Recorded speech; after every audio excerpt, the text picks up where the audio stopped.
Bismillah ar-Rahman ar-Rahim. Assalamu alaikum wa rahmatullahi wa barakatuh. The time is just gone 8 minutes past 7 p.m. Central African time.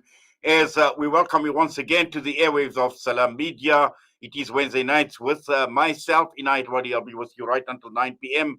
As we welcome our listeners and our viewers on the various channels of Facebook and on YouTube this evening, the Salam Media channel on YouTube. And once again, another panel discussion looking at current issues, current affairs, and issues that impact on us on a day-to-day basis. Now, tonight's discussion is on the social and the psychological impact of the pandemic, and this impact has been felt far and wide, not only in South Africa, but right across the entire world. And it is against the background of this pandemic, 18 months later, this panel discussion will be focusing on some of the consequences and some of the issues that we are talking about on a day to day basis and looking at some of the key considerations.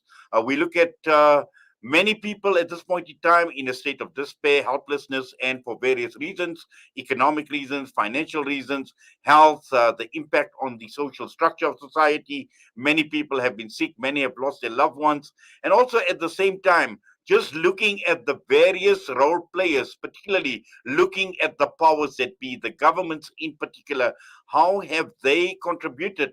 And we have seen draconian laws. We have seen governments becoming a lot more, and some would term it in terms of fascism and the like as well. And obviously, they're looking at the vaccine debate that is taking place in South Africa at this point in time. A lot of fake news, social media. So this pandemic has created havoc right across the entire globe and looking at us in South Africa.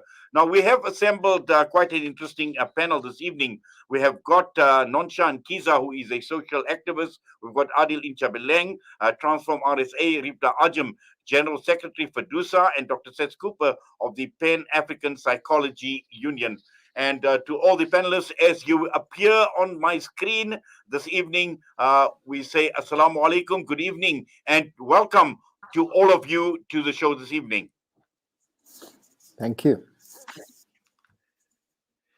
Yes, now obviously, in my introduction, I'd like to actually start off with you, Dr. Seth Cooper, this looking at the theme for tonight's discussion, talking about the social and the psychological impact of the pandemic. And I just cited a few issues that people are faced with on a day-to-day basis.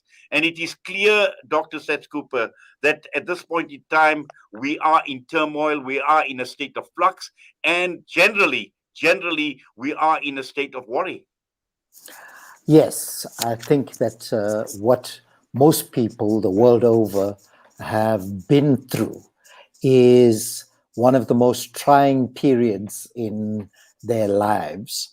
There are obviously feelings of anxiety, serious stress, and the worry, the numbness, the frustration, and various changes that have been happening, not only to their physical and social and economic lives, but importantly in their mental well-being.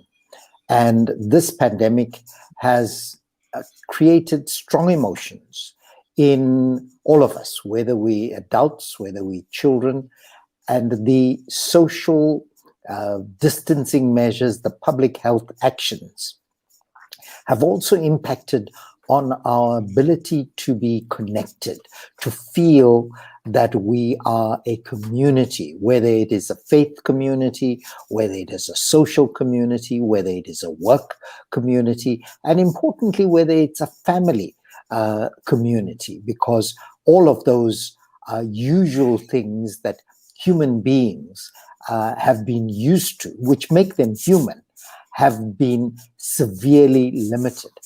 But learning to cope with stress in a healthy way will make us and the people we care about and those around us become much more resilient, because we've seen the effects of the pandemic.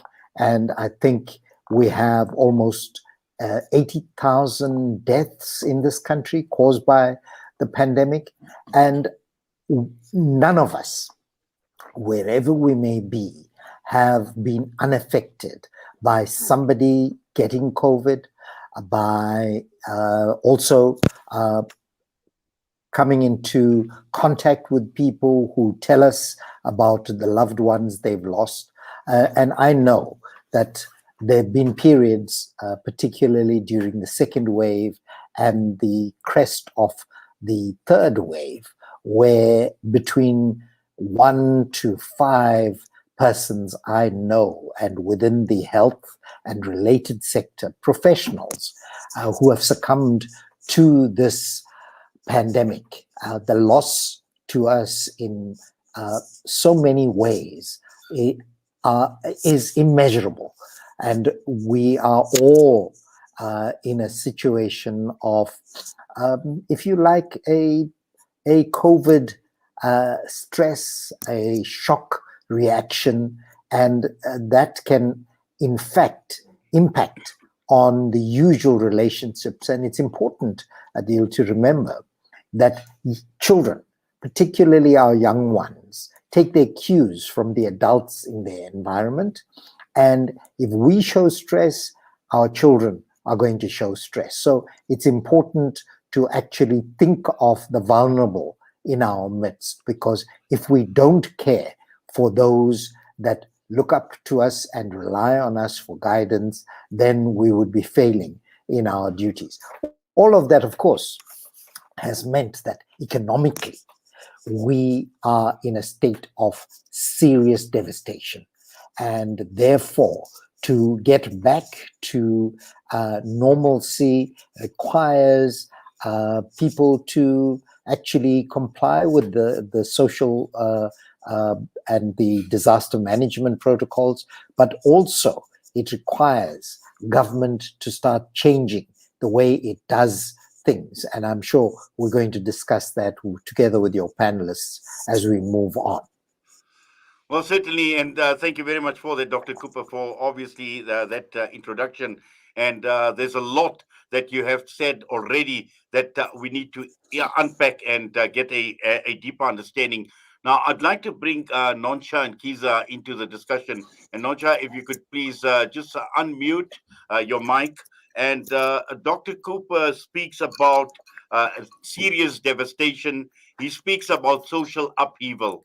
And this is an area I'd like to focus on in terms of social upheaval, because when one looks at the social fabric of society and how the social fabric has been devastated, and to a large extent, people are concerned that, even if we get out of this pandemic, to repair the damage that has been done socially, and is going to be quite challenging.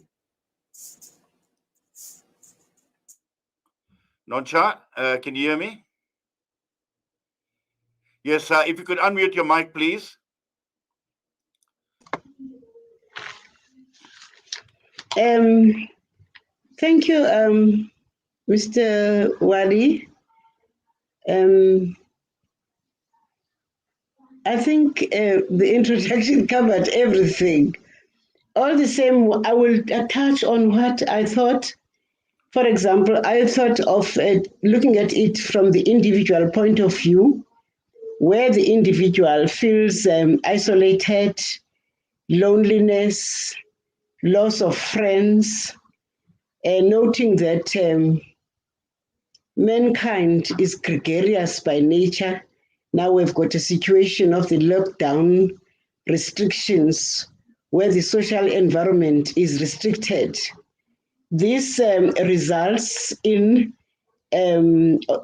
stress occurrence.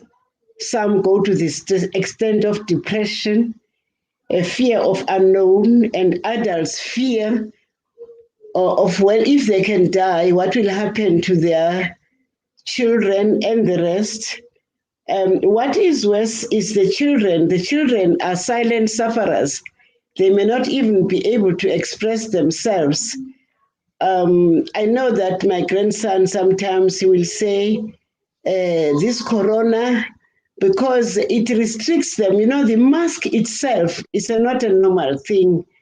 And then children are having masks in the classroom. Sometimes they are even washed when they go to the toilet to see if they've got the mask on. So the children are having a stress, and they don't know how to express themselves and how they can help themselves. Now, I had a small discussion because I only knew about this discussion yesterday. So I had to discuss with some children. And I was asking them how they feel. They say, this thing of 1 week at school and the other week not at school. And sometimes some are altering 2 days, another 2 days. They say it's such a stressful thing because it means during the day at home they are alone, there are no adults. And then even at school, the social distance, they're no more playing with their friends at school. Even the sports activities are not there. They used to do group work. Now they cannot do group work because there must be social distance at school. Um, I think those are the issues that are affecting the children. I think the other thing that could be affecting the children is the stress that is in the parents. Even if the parents are not telling them, children can see when the happiness is not there at home. It becomes worse when there is bereavement or there's somebody is sick at home. The restrictions of the COVID will make the family not even see, in some instances, the significant other who is sick in the hospital, up to the extent that he dies without them having seen him, and they don't even see him when he's dead, because when he arrives at home, he must just be rushed. He's rushed to the cemetery. Now, in the Afrocentric sense, this is really it's really affecting the identity of the African culture, because when somebody is deceased, there are those rituals that are done where the family has got to come together and they talk, and these things now are no more there. What is also stressing now, coming to the family environment, is that the relationships between the family members are not so good, because it's stress inducing to be limited in a limited social environment and physical environment. Now, this can, it leads to unnecessary conflicts, stress, and sometimes it can even lead to abuse, all forms of abuse, I suppose. Now, I won't touch on the economy because it was the introduction. It touched on economy, but one may also just touch on it by saying, by loss of income, people have lost their properties, they have lost their cars, and some have even lost their houses. So, which means we are in a state of disaster, really, as a country. It's a pity that I don't think there's a law that can declare a state of disaster where people have got to be assisted. Now, the in the family environment, there are people that are restricted to work at home. So you can imagine how they feel. They also feel stressed themselves because the children will make their noise. I mean, they will make noise, and the parent is seriously looking at the work that you should be doing. I don't want to talk about informal settlements. I don't have a picture of how they are coping in this pandemic. What we'll do is we're going to unpack a lot more.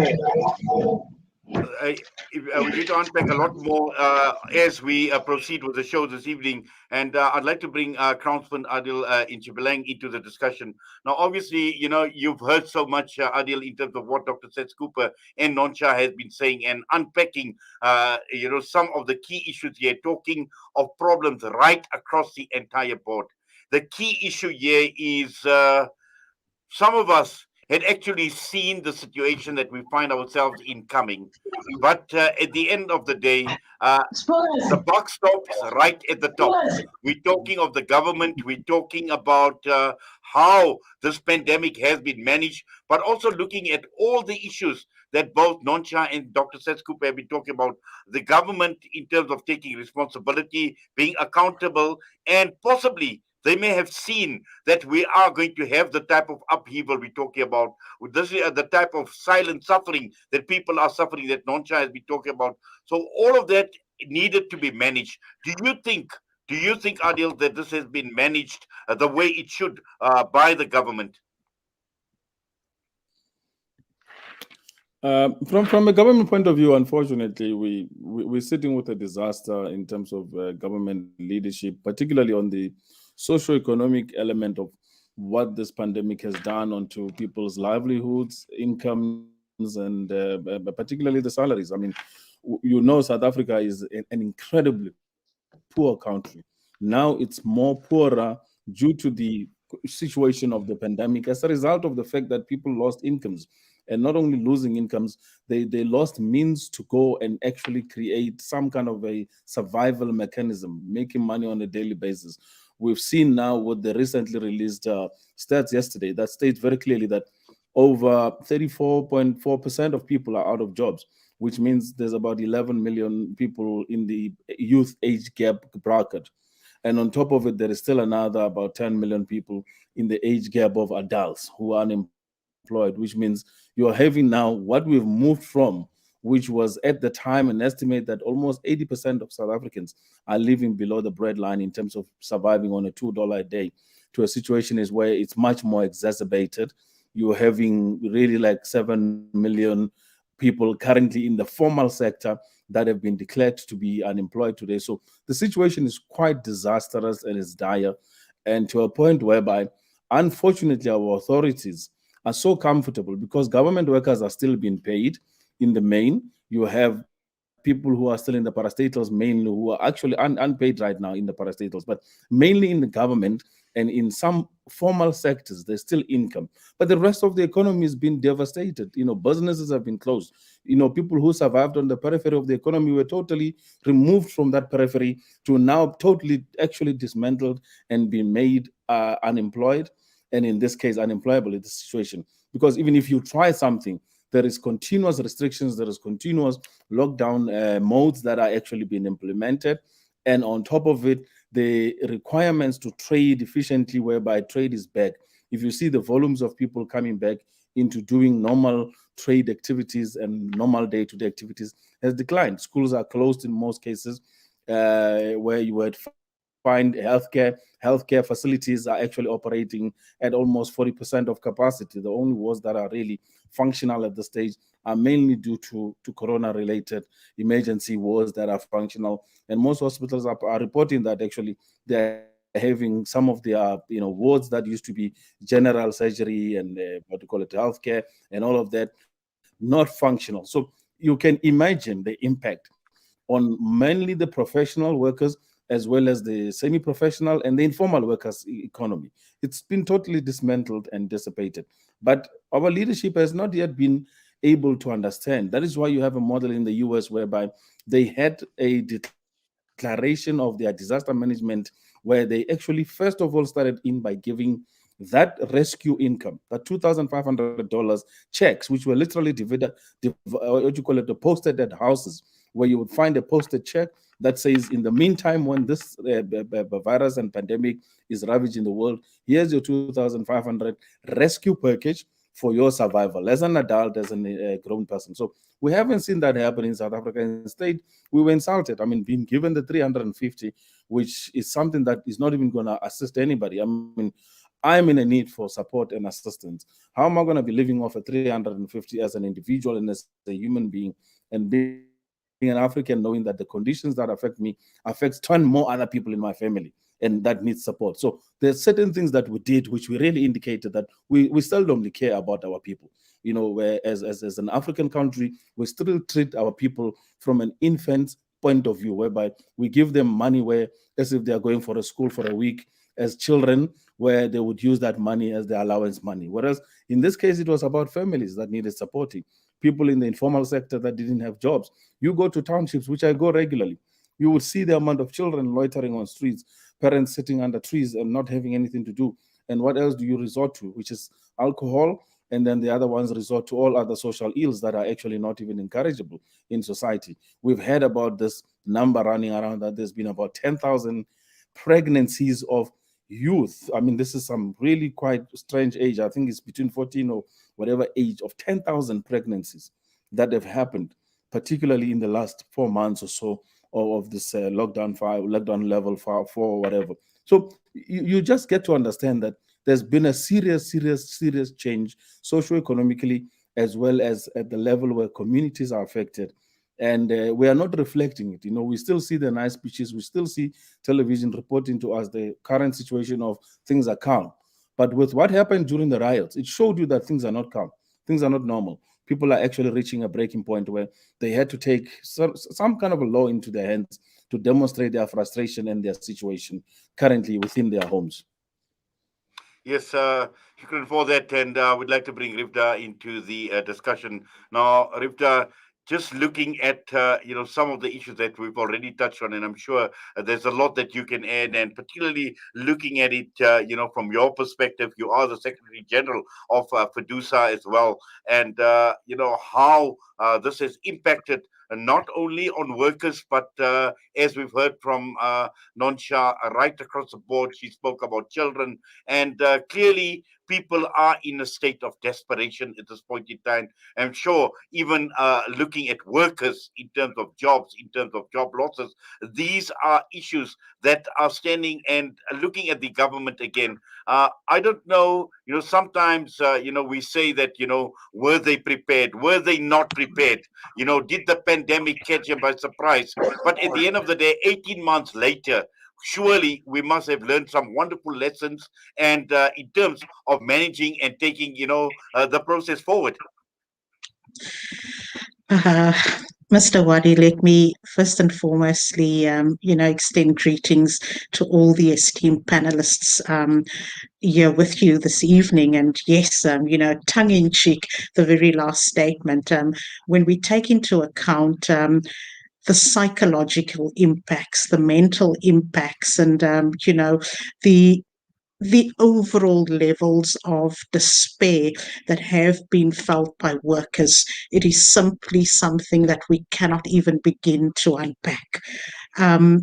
Dr. Cooper eloquently outlines many of the elements that is equally touched on by the rest of the panelists. But when we speak about stress, when we speak about mental health, we have equally seen how this pandemic has exposed many elements in society, but more importantly, it had created a new dimension in terms of stress, which is now referred to no longer only as post-traumatic, but what our members have encountered as pre-traumatic stress. The fear, the anxiety, the crippling effects of having to go to work every day to be able to treat those that are in absolute need. And here I refer specifically to the frontline workers, those that have loyally committed to uphold that oath and assist during those times when our family members, your family members, were in need of care, when they too did not understand the effects of this pandemic. So surely, number one, by being exposed to patients that had COVID, how to deal with that was the first point of departure. The second point essentially was how to get to work in itself in terms of the transportation factor, getting into public transport where there were no social distancing. None of the non-pharmaceutical measures were in place there, whilst government in itself was trying to grapple with how to actually deal with and respond to the issues. And when we take into account, Mr. Wadi and panelists, many of the elements that I refer to as government exposing themselves and equally scoring some of their own goals in this domain from a labor-related perspective. We speak about the glaring lack of health and safety measures. And even though the legislation in itself is supposed to bring that comfort in terms of identifying hazards, identifying areas that are not necessarily safe, government in itself had inefficient means and measures in place. There were so many non-compliant factors that as unions, as federations, we had to step in to be able to ensure that we could extend that safety net to our members when they were simply inadequate, and in many instances in the public health facilities, an absolute lack of the basic PPEs in place. So when we look at the other element of this process, where health and safety is a priority, but is not considered as one right now, because in many instances we speak about profits above people, we found that at the height of the pandemic, South Africa was importing 92% of PPEs. And that was absolutely shameful when we had the capabilities, we had the competence, we had the infrastructure right here in South Africa. Many of the corridors in terms of manufacturing, Cape Town, KZN, Gauteng, and unfortunately, we could have softened the blow in those instances, but we could not, because those were all being imported. Our universities had the research capabilities, but we were importing still. So whilst there was opportunities to be able to engage, we had to force government's hand and say, listen, the locally lekker agenda needs to be re-emphasized here, and only then by dialoguing through these social compacts could some of those measures be reintroduced. So essentially, those were some of the elements that we looked at. And then, speaking from that societal point of view and the lack of leadership that Adil emphasizes, how government could then at the time risk itself by not being able to respond to society through then the food parcels, the corruption, all those elements where the other aspect of the grants had been brought in. So many of these essentially only just brought about the challenges that we had experienced. And I must admit, as an activist, as a trade unionist, having the spirit of camaraderie, we have never attended as many funerals of our comrades as we did. And that emotional stress in itself was simply unbearable, where we couldn't even access our own members in terms of non-compliance. So all these measures had to be reintroduced by virtue of those permits, and forcing government through engagement to reintroduce many of the measures that could bring about some form of comfort and safety when it came to those stressful elements. And yes, as Noncha eloquently outlines there, the mental impacts of not being able to uphold your commitments, whether it's bond repayments, whether it's car repayments, all those elements, and still focusing on having your children homeschooled or even doing, the online teaching. So workers have essentially felt the brunt, and that exposure to pre-traumatic stress, as I've emphasized, albeit the return to work protocols, when it was still so absent on many fronts, had to be dealt with. So still a long road ahead for us in terms of enforcement and strict enforcement to ensure that once again, members remain safe, workers remain safe as part of society. Yes, thank you for that, Rivda. And Dr. Cooper, one of the points that I think Noncha made is very, very important. And when one looks at any society, when one looks at the social structure of a society, when one looks at the family, that is the foundation of any society. And that obviously impacts on communities and ultimately on the type of country that we are in. Now, looking at the point that Noncha had made, talking about how this has affected the identity and the culture of society.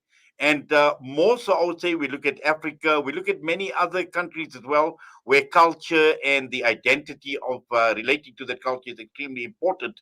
Unlike Europe, sometimes people don't even know who their neighbors are, who their families are.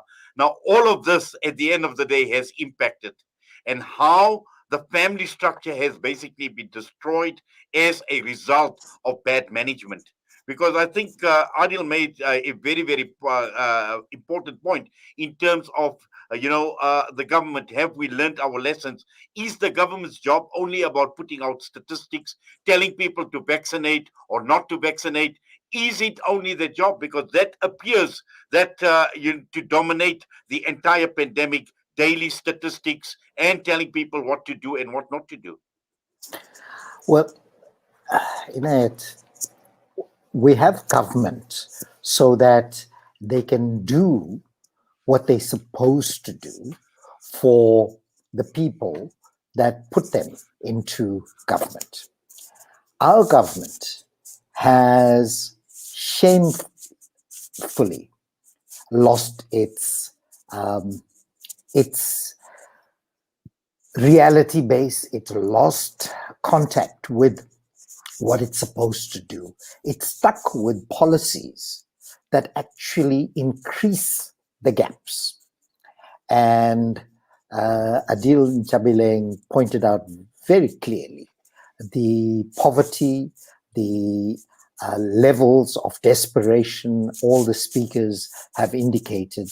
And our government simply doesn't have the capacity, doesn't have the commitment, doesn't have the understanding of what needs to be done. And it is a situation where, the recent polls that have been conducted by research agencies show that the trust deficit is massive in this country. It's been made worse by recent events like the July reactions that people took advantage of. And then it just simply degenerated into government just not being present at all. The police and other enforcement agencies not being there, and allowing vigilantism, allowing shameful atrocities being committed in the name of protecting my neighborhood. So we've got to unpack a series of benign and deliberate errors committed by government. 27 years after democracy, we'd expect that there would be massive changes from the apartheid order, but instead what we find is a deepening of the apartheid geography of the mind.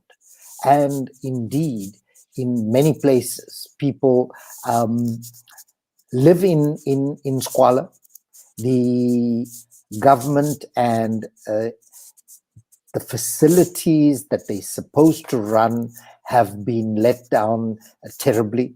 The things just don't work. So what we're confronting is a low scale a situation of unrest. It's been happening over time, and progressively government has ignored all the signs. And it's interesting that today the chief prosecutor of the International Criminal Court, Dr. Fatou Bensouda, gave the Nelson Mandela lecture. And I just I was struck by a few of her comments. She says, when a government does not invest in human development, namely healthcare, education, and standard of living, the people despair. When a government does not adopt growth-oriented policies, factoring comprehensive socioeconomic challenges, the people despair. When a government runs a sham democracy and fails to take into account the socio-political plight of vulnerable and marginalized groups, the people despair. We've reached that stage of despair, that looking for hope is almost not there. And thankfully, civil society entities come to the fore. The entities that our panelists belong to try to do their best for their members and those families. Indeed, we can't even talk of the nuclear or extended family. We can't speak about community because communities have been severely dismembered. You can't look at your neighborhood as we did when we were younger. And somehow, under democracy and during the COVID pandemic, it's come to an extreme pass. We see it, that there isn't a sense of community. It's each person, and usually it's a man, each man for himself, and to hell with everybody else. And nobody bothers. So the faith groups attempt to create that sense of belonging. But how far can that go when the social responsibility, the political responsibility of government just simply isn't there?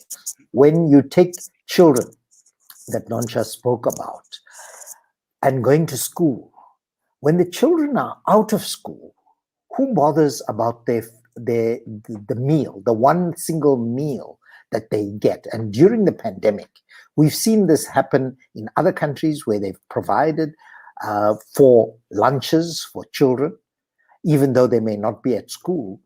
We just simply ignore that. And that extreme state of poverty, the gap between the ultra wealthy and the rest of us in this society, just simply is untenable. And if we continue like this along the path of a failed state, we will end up in the situation that we've seen in other places, not only on the continent but elsewhere, where we have a government in form only. They continue to prey on our other than that, the rest of the people they don't care about. That sense of compassion, that consideration, that caring is simply not there. And the sooner faith-based and civil society groups wake up and actually challenge this government to respond realistically, then I think we're going to continue down this slippery slope. Yes, thank you for that. And to bring Noncha into the discussion, once again, Noncha, as Dr. Cooper speaks about the sense of compassion that is not there on the part of the government. And you've raised the issue where you speak about depression, you talk about silent suffering, the fear of the unknown. And with this lack of compassion that Dr. Seth Cooper speaks about, do you think, Noncha, that the government truly appreciates what people are going through on a day-to-day basis, the suffering on the ground, the silent suffering that you speak about? Thank you for that introduction by Dr. Cooper. He reminded me of when this lockdown started in 2020 here in Vosloorus, where the what do you call them? The criminal justice team, the police, for example, they were not trained on what this is all about. The first death shot by police in South Africa was in Vosloorus. And I think one can link that with the absence of staff development when there's an emergency. And secondly, I think what is also worrying is the silence around this pandemic. You know, it's as if there has been, I don't know whether there is a silent law which is saying people mustn't talk about the pandemic. Even the professionals themselves, we don't get anything from professionals. From the primary healthcare point of view, one would expect that we should be having village workers or community health workers, which are sort of making us to adjust to these fears that have been inculcated by the repeated threats of the media, because I think the media is playing its role in making fears in society. I think the other point that I left earlier, and I think it's worth mentioning, is the fact that even before the COVID-19 epidemic, the mental health services in this country were almost zero. Because when you talk about mental health, you're not talking about mental illnesses, you're talking about mental health. And I'm convinced that the primary prevention aspect of prevention of mental illnesses, it was almost zero. Now the epidemic or the pandemic, whatever you call it, or the fears that are there in our heads and the stresses they've made that situation of mental health status, I think it's worse. I haven't done any research, but I'm taking it that it should be more than before. Now we've got a government, to be honest, I think internationally, of which South Africa is not an exception, they seem not to be in touch with their society. A government is there for the people, and it should be noting what the people want and what the people would like to contribute. Because if there's an emergency, it's not an emergency of government, why are we not required to also input on how we feel whatsoever is there should be addressed? Now, the government, as far as I'm concerned, is incapable of listening to the people and also incapable of also responding to the needs of the people. I think Dr. Cooper touched on that.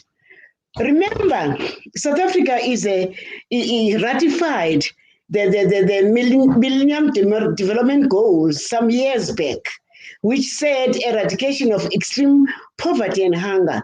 And South Africa, unless somebody can come and convince me, it has never attempted to even bring a tool which is saying differentiate between poverty and severe poverty. So which means to South Africa, severe poverty and poverty is the same. So now when you come to emergency situation like this one, I think one has got no weights, because even under the so-called normal periods, it was not addressed. I think it's worse now. Now let's come to the response that came, for example, from the government in terms of the food parcels. You know, I'm going to relate this one because when there was an announcement of food parcels, I even organized some women in Phosphorus to say, let's assist in identifying families that are in dire need of food. We did that. We tried to communicate and indicate that now we've got field workers out of our own, field workers that can assist the councillors and the social workers in identifying the families that were affected. You know, we ended up being frustrated ourselves. I think we got only the first batch of 7 families, and that was the end. So I think I don't know whether I've answered what you wanted me to answer. Protection of workers. I think the member from Fedusa has touched on the workers. Yes. But as a worker leader, I always had this feeling of saying it's as if workers are on their own. Because if workers are not on their own, you will hear the leaders giving them that support openly, not secretly, giving the workers support and also requesting government to do debriefing in the workers that are functioning under difficult circumstances. I think I will pause there. Yes, thank you very much for that, Noncha. And if you could just mute your mic, please. I am getting a bit of distortion. Thank you. Thank you very much for that, Crownspel Adil Inchabaleng. How often have we heard a government for the people and by the people and for the people? I mean, we've heard that over and over again in this country. And just listening to what Noncha is saying, you know, virtually this is non-existent. And looking at the style of government, in not only in South Africa, but we see it right across the entire world in terms of becoming more draconian to the extent. To the extent that some call it fascist like policies that obviously have been implemented. And again, the question that I had raised with Noncha as well, does the government truly appreciate, apart from just telling us about statistics, apart from just reporting back basically on vaccinations and how far we are with the vaccine rollout, do they truly appreciate the suffering of people on the ground, on a day to day basis? I think on that side, I mean, we have seen clearly that the government does not at all appreciate any of the suffering of the people. And it has been demonstrated in various ways. Whenever there's been decrying of the suffering, where people have actually taken to protest in the streets and show that they're struggling and actually having hard times, they've been bashed by a police state type of a sort of response. When people decided to actually engage directly with government. I mean, we have it with even with our organization, Transform RSA. We've written countless letters to the presidency. Can you ask us how many times have we had a response or an engagement? Zero. So this government really does not care. They have a nonchalant attitude and tendency to say we're doing things our way. And if you're not in our cabal circles, you're not part of what we're going to be considering you. Yet you would hear some of the people in the cabal circles giving you inputs that they are having regular weekly meetings with the president. They are having regular get-togethers, and some are parties, by the way. They're enjoying good parties together. Drinking tea, coffee, alcohol, whatever they do.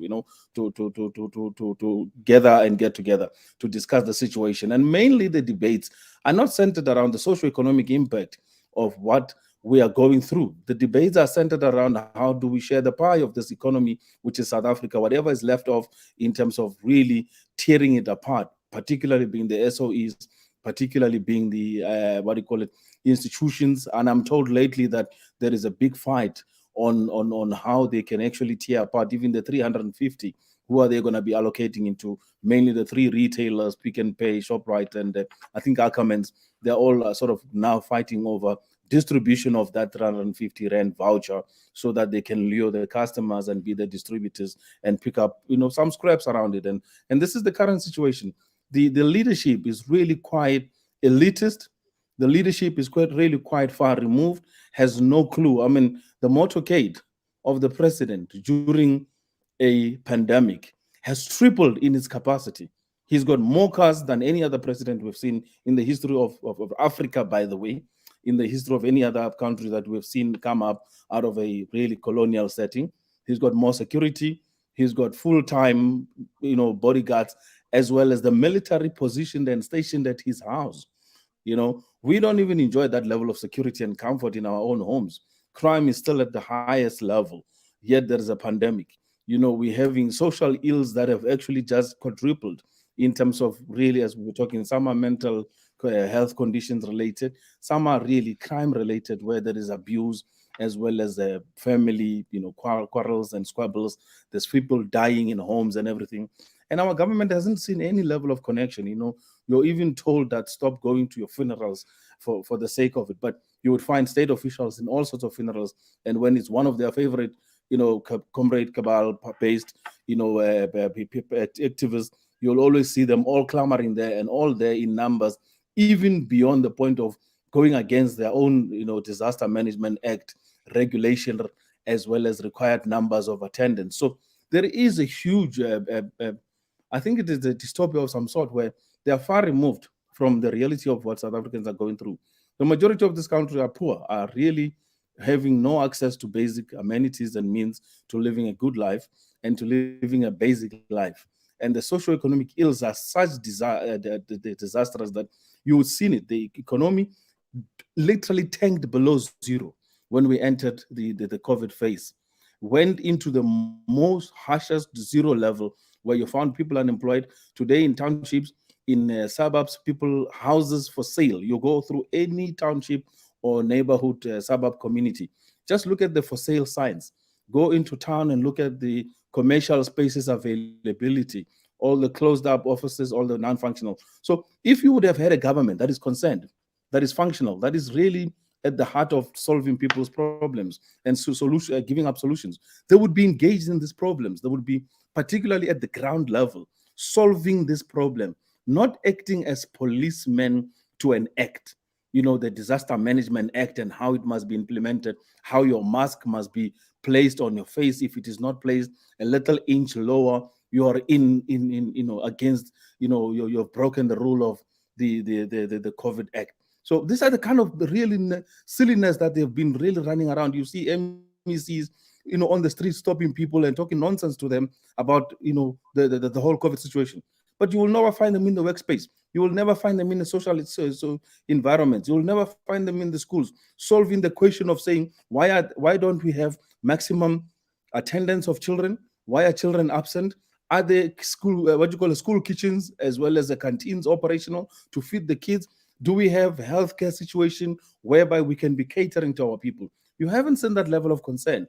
Instead, we've just seen a lot of them brushing up around and talking a lot of nonsense, by the way, around how people must be adhering to some kind of a created law, which is not even godly. We know how to take care of our situation at a health level and doing other things. And that is why we've survived. From the time of the pandemic to the time we are in now. If we were careless people, South Africa should have been having multiple massacre-like death rate. People are not dying at that level of a death rate level where it is a massacre, because people have taken it upon themselves to make sure that they do the minimum as well as the maximum of what is required to preserve good health and to stay healthy, to make sure that they use whatever they have within their capacity. But I haven't seen any state intervention assisting in any way at the health, medical, social, economic, and any other means to support the people. And it reminds me, there was a saying by one of the well-quoted gentlemen, Winston Churchill, who said that during the World War II, says if you're going through hell, keep going, because you might not know what the outcome of it is. And this is what the government is putting us through. We just keep going through their hell, and they are imposing it through the really, really, really very narcissistic tendency and harshness that they impose. There is no softness in their conduct when they are addressing us. I mean, the president comes and tells us, rattles out all of the stats and everything about what is going on, and inadvertently even blame us for this pandemic. And not only that, does not give any tangible solutions that are helping. And people will say it's because I don't support, the president. It's not even about the support. I support all presidents that have come. I've criticized all of them equally, and I'll give my views with regards to what they are supposed to be doing. We are having, for instance, a campaign in the racist banks must fall campaign, which we have been spearheading. Do you know, during that period when we raised the issues of what our banks are doing at a racist level of repossessing houses during a pandemic, the amount of houses that have been repossessed, the amount of cars that have been taken away from people, the amount of bank closures, account closures, financial means access and everything, their refusal for loans to fund our people in terms of restarting. Yet there has been a 200 billion set aside by the Treasury to assist individuals who have had their businesses affected by COVID. That money never saw its own destination. It never reached to the recipients because banks refused to fund it and just kept it within themselves and never raised it in order. And the security of those loans, by the way, the government said to them that here's the 200 billion. If the default on the behalf of the loan people default over the period of 5 years, we will take the risk of the default. So banks didn't have any risk at all in their hands, but they still refused to disperse it. The only time they dispersed it is when they wrote off some of their bad debt books that they had already accumulated before the pandemic, and they used that money to fund some of their friends in some of the activities. So this is not things that we narrate from any spite, but because we are analysts and social activists that are observing situations and being in touch with social and society issues. We see them on a daily basis. I mean, Dr. Cooper said it very nicely that it is as if these people have no heart at the level. They are not even involved at the pain that the people are going through. And this is what we are witnessing, that we're really having an immoral type of a leadership at all levels. They're all the same, whether it's a police, whether it's Bekele who comes and just tells people what to do as if we're in a march and a drill, whether it is to do with the Minister of Transport talking nonsense half of the time, whether it is to do with, the Minister of, whether it's social welfare. All of them have really no decorum, no courtesy, no necessary respect to address human beings who they are governing on their behalf as their own citizens and people, with any lack of conscious care and consciousness of who the people are, who have been treated worse than what apartheid has done on our people. And imagine if this was done by a white leadership, how much more upset and angry people would have been today. Obviously, you raised some very, very critical points. And Rivda, I'll come back to you. I know Dr. Seth Cooper has got to leave us, and you to leave us at about 8 o'clock. And I know you a bit overdue. But I just need some final thoughts from you, Dr. Cooper, before we get to Rivda. And also, we've heard about, we speak about statistics, but sometimes certain statistics are not reported. And, we've heard in many countries overseas, one of the statistics with the type of problems that we are faced with the breakdown in societal structures, with the depression, the statistics of suicides. And I think this is something that people are not taking seriously. This is something that people are not talking about. Governments are not talking about. Mainstream media is not talking about. But there is a huge risk. There is a huge risk as far as suicides are concerned. The risk is that the rates of depression have obviously increased. I think the World Health Organization has been warning about this for some time. Under the COVID pandemic, people are in mourning and grief almost, for an extended period. And without that hope, that essential link to social and economic well-being, more and more people have just realized that they're totally surplus. So the risk of self-abuse as well as suicide is exceedingly high. And as Noncha has pointed out, we had appalling mental health services before. It's gotten worse now. Indeed, as all the panelists have pointed out, at every level in our society, things have gotten worse.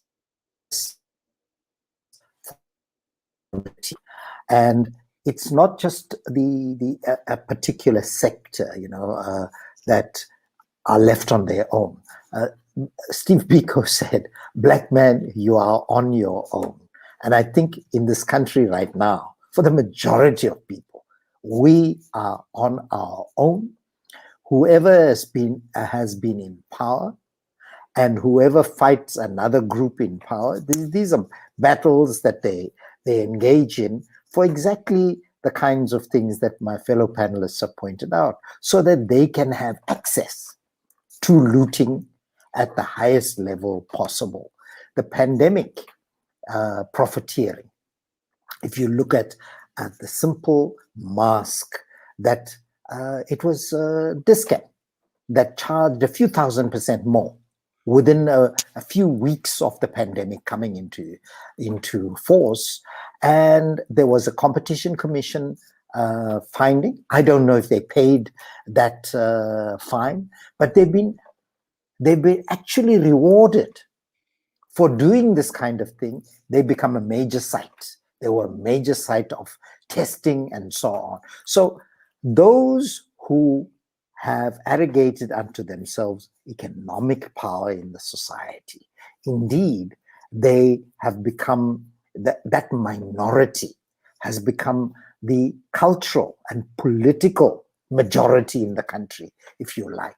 They control how things are done. And, you just think about who controls who in this country. The power relations are worse now than ever before.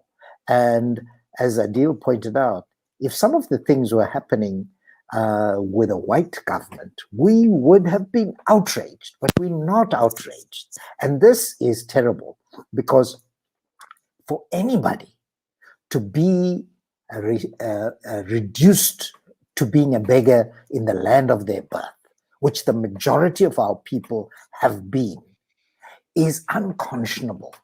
And therefore, the look at other things like suicide, looking at self-destructive mechanisms is going to be very high. We live on psychic emergency. Our people are left on their own resources. We've got, the examples given. We've got a group of politicians who, if they didn't have the Blue Light Brigade, nobody would bother about them. But they are acting like local Machingalanis. They go around doing these kinds of things, vaunting their power and getting paid by us and overpaid. That's why 97 political parties have gotten registered for the local government election, because that's a new way of getting money, So this thing has to give. And what we saw last month, as terrible as it was, is just what we are going to be on a knife edge around. And it's happened, yes, in KZN and the Gauteng corridor, but other parts of the country are going to go that way, because people cannot live on fresh air, statistics, and speeches. There's 3 weekly fireside chats telling people, wash your hands. There's no water in many places. Use soap. Who's going to buy the soap? If you can't use soap and water, use a sanitizer. It's even worse, because how do you afford the sanitizer? You talk of masks, they don't even have, the cost of those masks is a few cents. The government should actually be providing that to people. And yet, the majority of our people are compliant. They're afraid of catching COVID, and they want to avoid it. But in these circumstances, the goodwill that our people show has been taken advantage of, and terribly, by a government that is callous and uncaring. And the sooner that everyone wakes up to the reality that we need, as civil society, to do what we need to do, we cannot hope that this government will change our lot. And it's getting worse, and it will continue to get worse. Our grandchildren will pay our debt, and will only recover in a terrible way. So I hope that others can do what they can. Each one must do the best we can to help ourselves, help those around us, and make this much more bearable than it is under the current circumstances.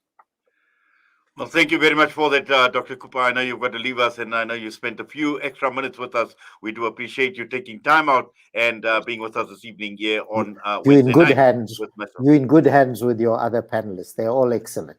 And I want to thank you. You're all excellent, on point.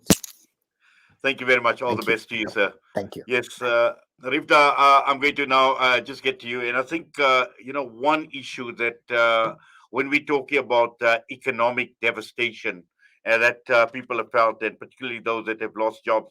Now, we're talking about government also, but at the same time, let us not forget the corporate world and the responsibility and the accountability of the corporate world at a time like this, at a critical time when the world and when the country is in the throes of a pandemic. And how much responsibility is the corporate world taking? I'll take, for instance, let's look at inflation, for instance. And I know Adil spoke about the banks and the banks not being sympathetic to people in terms of loans, in terms of their needs, in terms of meeting the requirements. And when one just looks at inflation, and when one looks at since the start of the pandemic, just go to any supermarket, buy a basket of goods, and just see by how much these goods have gone up as well. So somewhere along the line, we've got a problem where even things like pricing cannot be controlled. And at a time when people's income is shrinking, when people are losing their jobs, and also, just looking at the worker, the man in the street, how is he coping, in the absence of getting some sort of additional income in the form of loans or some sort of relief from the banks? And yet, at the same time, he's got to feed his family, he's got to feed his children, and he's got to pay all these exorbitant prices. What a question. And how do you even begin to respond to that very elements that you have raised? Now, when we take into account inflation, first and foremostly, and the basket of goods, we can only see what has happened during the lockdown. The price of fuel had come down so drastically that everybody could afford a 4x4 under normal conditions. Yet as we started returning to work, all of a sudden we've seen that massive spike in the prices, once again crippling and taxing those that are reliant on public transport. Let's start from that perspective, because the knock-on effects throughout the system is felt by the workers, full stop. Taxis and transport companies are going to increase the prices and capitalize on what is there in essence. So when we take into account an inflationary increase, what in essence is happening to workers is that they are having a complete erosion on their disposable income. And what do we mean by that? You receive an increase of X, but essentially when you take into account the price of food, which had skyrocketed during the pandemic because there was mass buying, there was hysteric responses to what is going to happen. And as a result, as Dr. Cooper has indicated now, the prices were just we don't even know what had happened at that time. People were exploiting the situation to an extent that at times it just became absolutely unbearable, until such time that calls for intervention were necessitated. The price of fuel, as I've indicated, electricity. I mean, how many times do we have to plead with an entity such as Eskom that was at the time virtually insolvent? They are rewarded with handsome bonuses for keeping the lights on. Now, in heaven's sake, how do we deal with these things? In the midst of winter, the lights go out. As businesses start to recover, the lights go out, which means that the knock-on effects are once again felt by workers. How do SMMEs, even in particular, manage to recover or even continue to keep their doors open when these continue to be the order of the day? So inflation plays a major role in terms of where we go and how we manage this. But overall, during the pandemic, we have seen household income being eroded to a massive extent, that emergency intervention measures had been called for access to pension and provident funds. Now, those are deemed for use at retirement. So during despair, what do you do? How do you deal with the situation? And once again, coming back to another point that has been made, we ask about the ravaging effects overall, not just in terms of businesses, but in terms of the workers, the human capital that are supposed to be the vital component of productivity, of enhanced production, and many other elements. But how has the government failed women and children?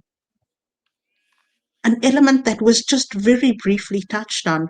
And, we are still within the confines of Women's Month, but how just yesterday has the data once again dealt an ugly blow to women and children who continue to remain, the biggest losers in terms of the process, working in those concentrated sectors where they are still continuing to feel the effects of loss of income and not even being able to continue to work as a result of the current situation and the enhanced lockdowns. So certainly these are many of the elements, and coming back equally so to the question about big businesses and their role in this process, I ask with tears in my eyes, and maybe we can expand on this discussion.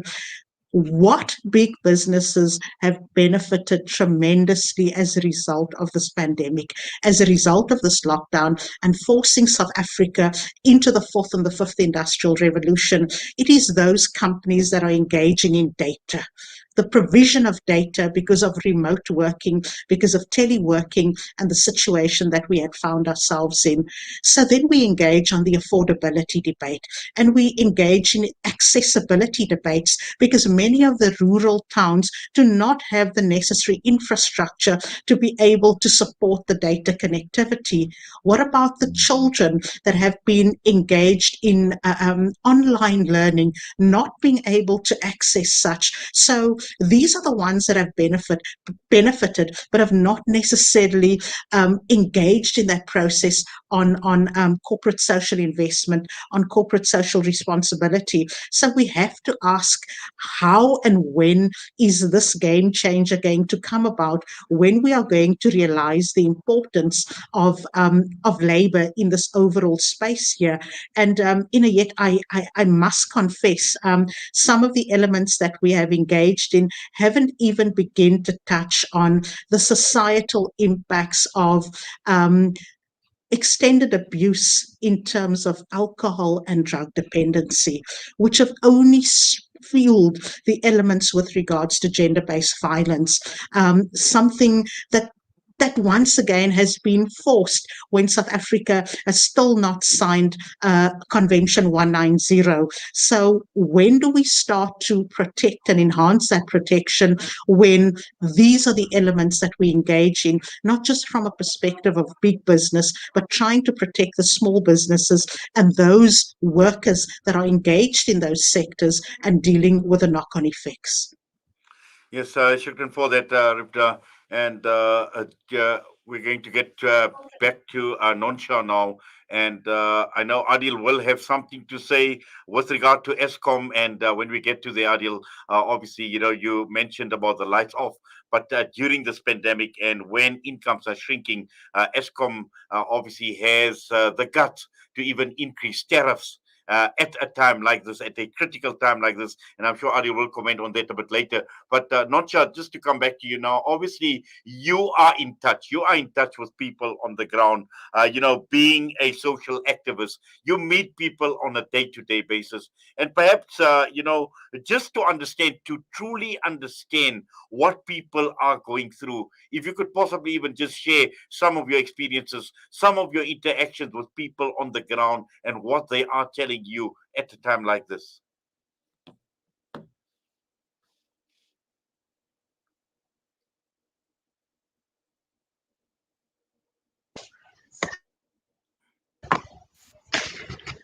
To be honest, I think I must confess that since there's been these restrictions, one wouldn't say she's up and about a lot.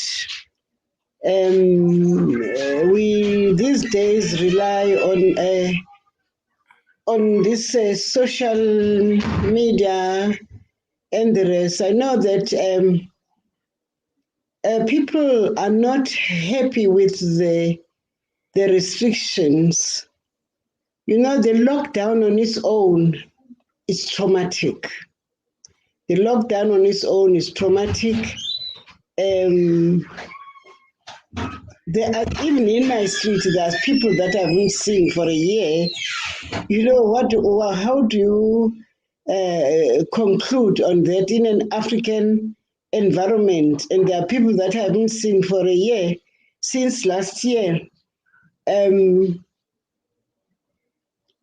think what is a common cry or is this the religious restrictions.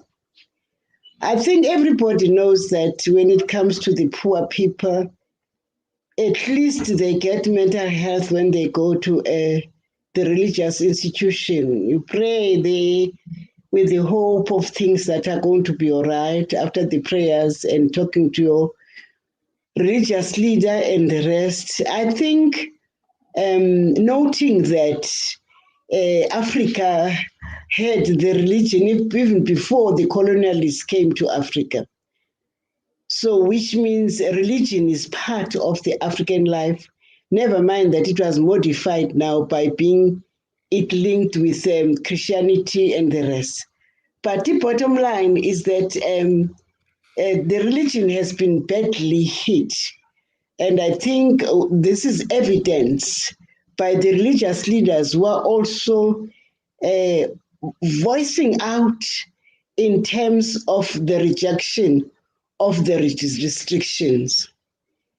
The joke that people say when it comes to this social distancing and the masks and the rest, they will say, when you go to a restaurant, you are able to take your fork and knife and you eat there with no mask. But as soon as you get out, then you must put your mask on, which means inside the restaurant, there is no cross infection. Cross infection is when you are outside. Well, that is also bringing me, even before, there are things that when you are interacting with people, you don't get an answer. If you are looking at what has been said about this pandemic, at some stage, there were statements that were saying, this is no more a droplet infection. There's no proof that there is droplet infection. And then we hear that in some areas, for example, there is also reports that are saying with the 1918 Spanish influenza, there are reports that are saying most people that died, they died because of the mask.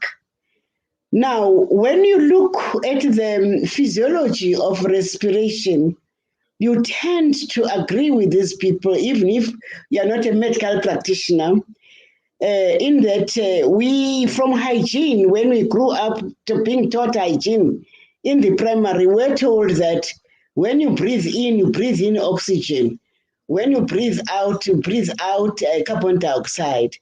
Now, with the mask, you are breathing in the carbon dioxide that is being rejected by the body. These are the things that need open discussion. Hence, I was saying, with this epidemic, there's not even freedom of expression where we can have questions that we can raise and we answer ourselves as a society, for example, let alone the government. So I don't know whether I'm trying to respond to your question, but as you know that when we've got our smaller nyana parties, you can see that people are relaxed. Sometimes they even forget to put the mask on, the mask on. So which means basically we've got restrictions that are really very difficult for people to conform to. Yes, thank you for that, Noncha. I think the other traumatic thing that is occurring is when people have got to bury their loved ones and they're not able to look at I hinted on it first. When we've got somebody that has passed away in a family, there is that moment of saying the coffin is opened so that everybody can come and have a look at the relative for the last time. Now, this quick thing of hush, hush, hush is so traumatic.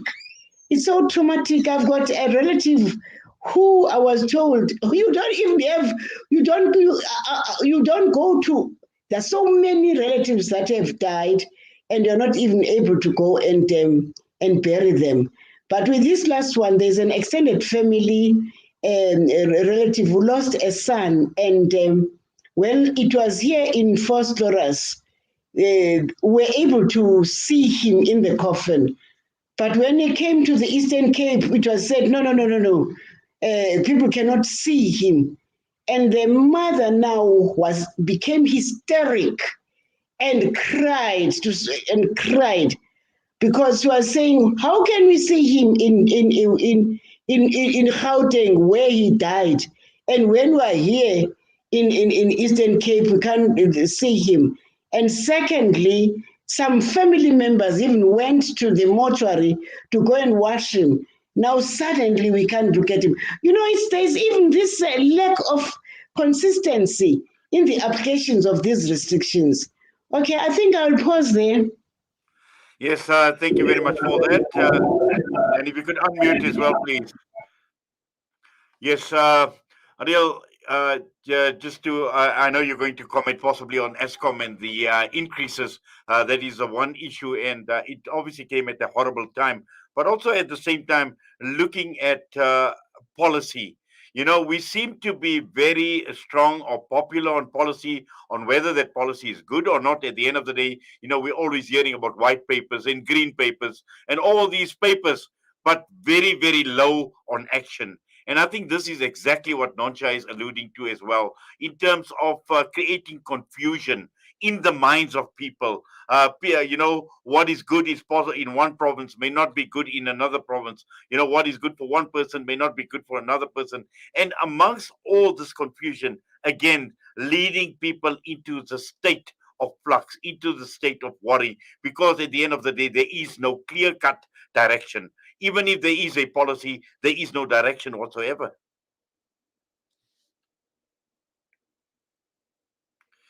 If you could unmute, please, Adil. The policy issue is a very direct one, and maybe I think as Africans we adopted English too fast because our leaders don't understand the meaning of what policy is. Policy is a set of implementable actions that you actually legislate. That's as simple as that. And they've made this policy to become something so sacrosanct. It's like God's rules and acts and whatever it is that is not actually even accessible to them. They speak about policy as something that is high shelved up there that must not be touched or questioned in a way. But when it comes to implementing or translating what they have legislated to be called policy, it becomes the difficulty in translation. And we get lost in the process of literally negating what we have already started as a process of freeing ourselves. So policy mechanisms that have been have been enacted have not been followed. We've got policies on economic transformation. We've got policies on issues of how to help people in business. We've got policies in healthcare. We've got policies. They've just implemented a new policy, which is the Disaster Management Act itself, which is a policy that said, in a situation of a disaster, these are the things to be done and followed. And as we were just speaking earlier, that the only things that they are so passionate about following is rattling that nursery songs of wash your hands, put on your mask, and make sure that you stay at home, or whatever nonsense that they come up with lately now on what needs to be done. But they are not talking about the real of the policy, which speaks about assisting people in distress, making sure businesses are surviving, making sure that the economy is actually being supported, making sure that the law supports the aspect of labor and as well as protection of workers, protection of people's property and income and assets, ensuring that people are not evicted during the period where there is an emergency of an economic situation like we have in COVID situation today. So whenever we talk about policy, it's really a very strange phenomenon. And maybe we must have African words or words that simply define it in language that will be understandable. Our leaders are not concerned about follow through or implementation of any policy. For instance, the Constitution of South Africa is a policy document that talks about how this country should be regulated from a policy framework and imperative point of view. Now we have cases of how the Constitution is actually completely being challenged and destroyed, as well as being completely defrauded by the judiciary system itself. We have the executive, we have the legislative element, which is Parliament itself not even applying. Currently, Parliament does not even know its role during this whole pandemic. We have ESCOM, as we were talking about. ESCOM currently has been going through the largest losses, and part of it has been done internally due to the new incoming CEO, which is Andre de Ruyters, who has deliberately been focusing on reducing ESCOM's capacity to produce electricity by not prioritizing the maintenance, the upkeep, the repairs, as well as the ensuring that there is refurbishment of power plants. They've been reducing and curtailing the production of electricity through coal, which is a simple resource that we've been given by God. You have a situation like that. This is a CEO running a parastatal which is owned by government totally and wholly. That is run by the Department of Private Enterprise, Public Enterprise, and the Department of Energy and Minerals and Energy. These very departments cannot even tell. I don't know whether they are fearing or they are scared of Andre de Ruyters because he's a white guy and they cannot challenge him. But you can see our ministers don't even have the liver to go and tell him. Yet they had the liver before to go and fire black officials, black executives that were great and who performed very well at their best. Now, given that scenario, in a pandemic like we are in today, whereby electricity is critically required so that you can produce energy that will support an economy, that will reduce the cost in the society, that will be able to facilitate for people that are at home. We don't have enough electricity. ESCOM now and then decides how to send us into a panic mode. They will tell you we are actually implementing load stage XYZ, stage and level, which usually corresponds with the level lockdowns that we're going through. And not only that, when all of that happens, remember the cost to the economy shoots up. Electricity costs have been skyrocketing. People are buying electricity at a cost that is no more affordable to any normal human being or individuals, particularly the households, which means if you don't have the money anymore, you're not going to have access to electricity. Yet we are in a disaster where we're supposed to be supported at a social relief level because we've already declared something called a Disaster Management Act that should be protecting the indigent as well as the most vulnerable and affected in our society, those that have just recently lost jobs, those that are currently going through relief. So this is the kind of situation. So going back to another thing is we looked at a model at our research whereby we looked at what is currently happening around the world. One of the shocking phenomena was when we did an evaluation of South Africa's economic prospect and growth. The economic recovery projection, there is an element where there is the moderate to none in terms of being affected by the contraction, economic contraction, whereby it says various countries in the world, including countries like Nigeria, are currently in a moderate to a situation whereby they are recovering speedily. So Saudi Arabia, Kenya is recovering, Republic of Korea, all right, in the sub-Saharan African average. Countries that are in a moderately strong position, countries like Australia, China, United States, and Vietnam, all right, at the world average, where they're growing at a world average between 4% economic growth in terms of their GDP upwards, all right? Countries that are weak and are severely worse affected, who are left behind, is countries like Brazil, Canada, Germany, Italy, Japan, and Russia. And then you have those that are actually undergoing what they call a quick recovery from economic transformation point of view. Argentina, India, France, Mexico, you're looking at Spain and the United Kingdom, quick recovery.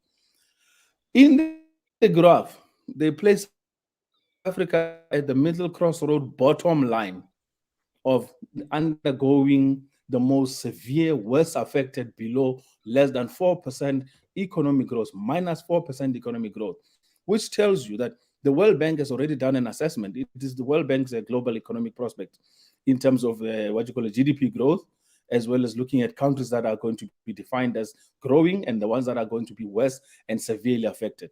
Where are we? We are in the worst and severely affected, and our economic rate growth is below less than 4%, regarded as weak and regarded as left behind. So, in those just quick ways, I wish I could have shown you the graph where it actually speaks about this whole situation. It shows you that we're no longer even in a survival state. The recovery growth is even at its worst prospect. With the release of stats yesterday showing that over 34% of we have a 34% from a 32% unemployment rate. It shows you that even those numbers are still suppressed.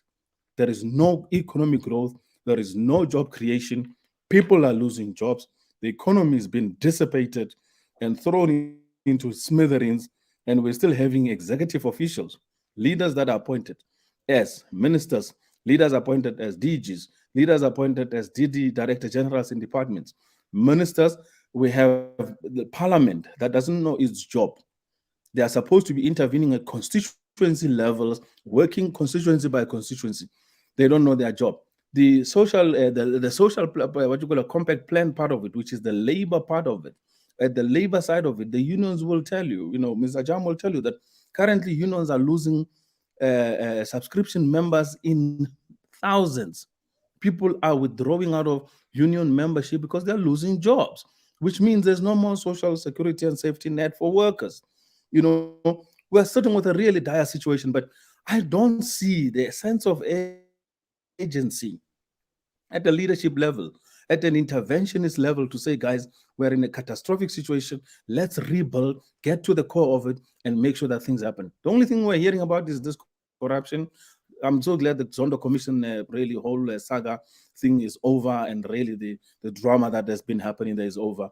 And we're no longer hearing about things that let's get back to the building basics and the building foundation and rebuild this country and make it into a country that we'll all be proud to live in and call it. I don't care who the leader is. If the vision from a leadership collective point of view is not directive in terms of building and growing this economy, and from our point of view, transforming it, because we're only interested in transformation, not politics, not speeches, not cabals, not factions. We're not interested in political colors. We're interested in transformation of the social makeup of this country.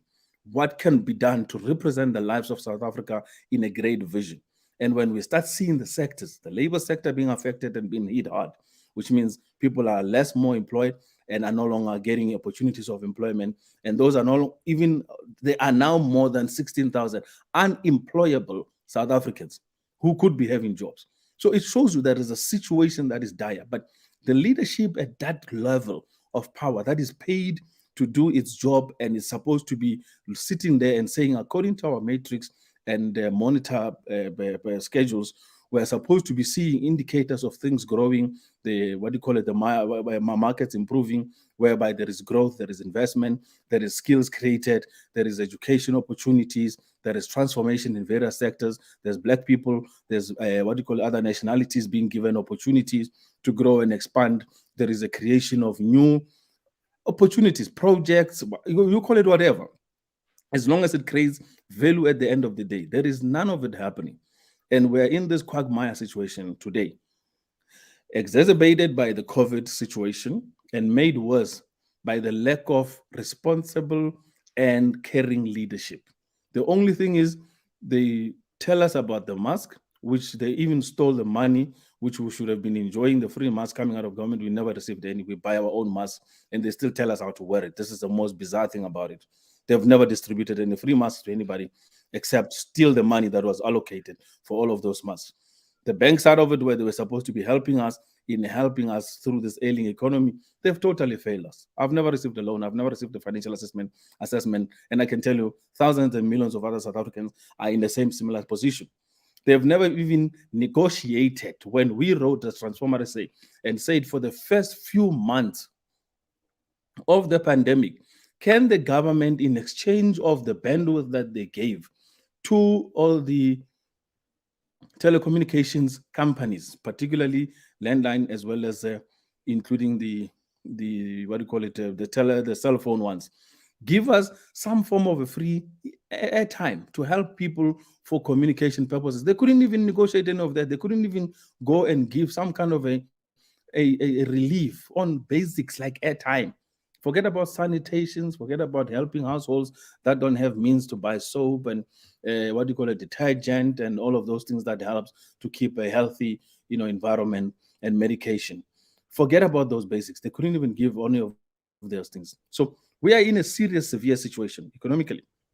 We're in a serious, severe situation socially, and politically it's worse. They don't even talk to each other in parties. The leading ruling party itself is in the most worst mess situation. The workers in the ANC party today have not been paid for the last 3 months.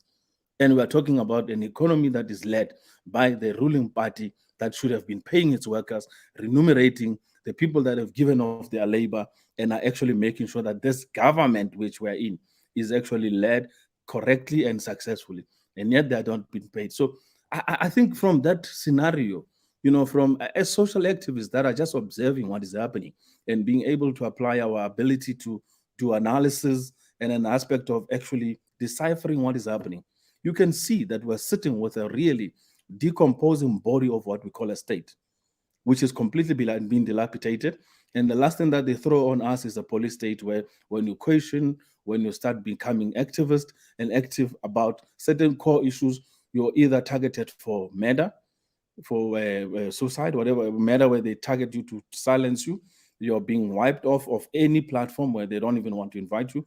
They actually tell the producers that don't bring so-and-so onto their platform and shows. You're being excommunicated, you're silenced and everything. And yet In a democracy, we're supposed to disagree even when we're supposed to engage and talk and debate fiercely, even if we disagree or hate one another's gods as activists across the plethora of whatever we're doing. Yet we're having a situation whereby if only you talk the certain things and you say the certain words, you're being favored and you'll be given access. So I don't see this situation turning unless really something drastic, which usually only a revolution directed at a core change happens, not what they were blaming in the last 2 months about the so-called insurrection, and they started calling it a coup only when they went to the dictionary to go and check what the real coup definition meant. It meant that the military and the police arms in the state were the ones rising up against the leader, which is the president, and they were taking power. They didn't know that time until they realized, oh no, we're actually making a mistake. This is not a coup. Somebody says, no, call it an insurrection. Even the insurrection part of it failed. They had a list of people who they said, these are the people who were actually insurrectionists. And then some fake, phony arrests were made by people who were not even clearly trained on making any of this arrest, the phony charges that they came up with and everything that didn't hold. Now we are sitting with a situation whereby everything is deteriorated to a point where we no longer trust anything that is said by the leadership at any level of government, at any level of state. Where's the judiciary that is collapsing and decomposing as we're talking about? So what constitution are we standing for when we can't even trust those that are supposed to be guarding it, when we don't see the level of government's intervention where it's needed the most, and we can return this country? So we're actually going towards what will be happening hopefully in Afghanistan, where you'll have a situation whereby people will get fed up, take matters into their own hands, and then cause a revolution, which is a proper legal way of power transfer, where people just rise up and get up and say, enough is enough. We're tired of this madness. We're going to take over and reorganize our affairs as people, as they have done it previously within the past liberation struggle process. The same would happen. And in South Africa, we're headed towards that picking point for a revolution, whereby the workers, if now they are getting unemployed in such numbers, these are professionals. These are expertise that are going to sit home, and they're going to find time now to start planning and working together to make sure that they can actually bring about some level of change. And very soon you will see this country will fall into a full revolution, and it will not be an insurrection or a coup, as they have just said before, and they will not even be able to stop that mass roll or action of people taking back their power and saying, no, we refuse to be treated like children anymore. So in a really nutshell, COVID has shown us the cracks that exist within the South African society and the fabric of our government, which was in power for the last 27 years. It is now defined as a government that is worse than what apartheid did to Black people. And yet, this is an apartheid with a new face led by Black elitism and a few people who are called billionaires in this country. So it is a shameful period for all of us. Myself, my family's liberation contribution in terms of the lives that we have lost as Nchabelings and our tribal clan as the Peri people, the region that we come from, which is still the most poorest after 27 years of liberation. We've lost and we've gained nothing in this whole thing, and sitting here today discussing these things, we're not discussing it out of spite, we're discussing out of concern, but we realize that we're talking to people that are far more poisoned by the lure of luxury and lifestyle today, as well as just enjoying that moment at any cost. If it means you have to steal from the public purse, they will do that with no care or concern. So it is really my parting contribution to say it's quite way disappointing to see what this country has descended into, and having seen that it is led by so-called the people who are not supposed to be at the stealing trough of it. Yet we are seeing the worst of corruption, thievery, lying, policy non-implementation. I mean, the fact that they can't even pay basic workers in the party.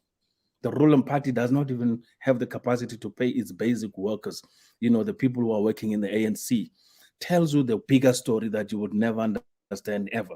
Because if the ANC itself internally has no money to fund its own day-to-day expenses, as well as paying for its own salary, what do you have at the core of the highest leadership? It means the whole highest leadership is sold and bought for, and it is just sitting there as a pariah government, as a banana government that is protecting capital interests that are doing everything they can. And this capital interest is so openly disgusting that it says that we will not fund your party so that we collapse it, but at the same time, we will call you a leading party, which is the party that is supposed to be ruling party in government, with no capacity to even run the lights, keep its workers in their desks and doing their work, and making sure that we can have a government that is run efficiently. So it is a sad period of our whole time.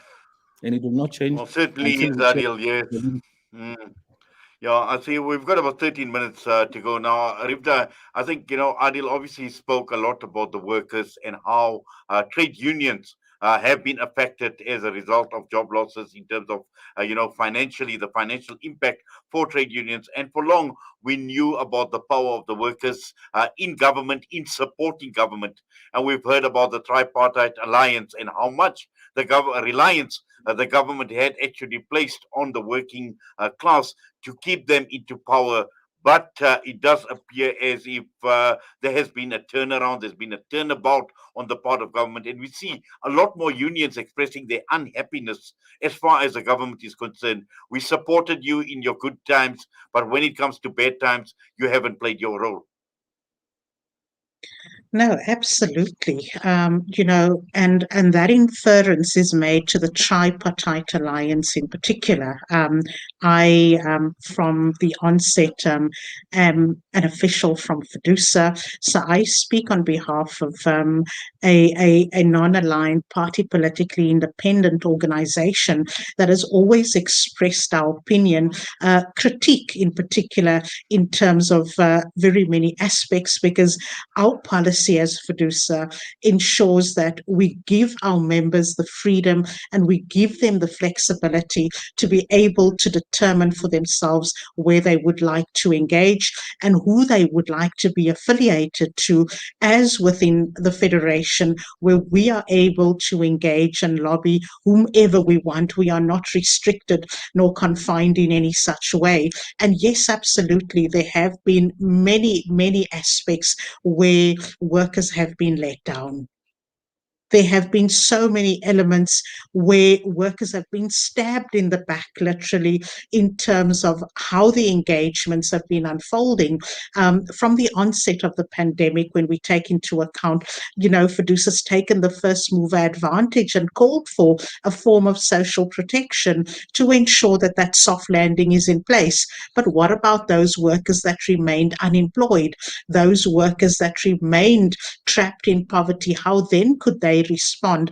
And the tears currently that we are seeing now, even though it is marred with a number of problems, of challenges, and equally so finding that corruption has once again found its little tentacles or long extended tentacles within that system too. How we have exposed very many businesses that have not paid or contributed towards UIF, their workers' contributions, those businesses that have deducted from their employees' salaries, but have not contributed towards UIF. So during their times of need, who was there to assist them? So during those discussions within the social dialogue frameworks, the extension of protection of coverage has gone beyond those that have been active contributors and those that have not contributed. So when we take a look at workers, let's take a look at the frontline workers as an example.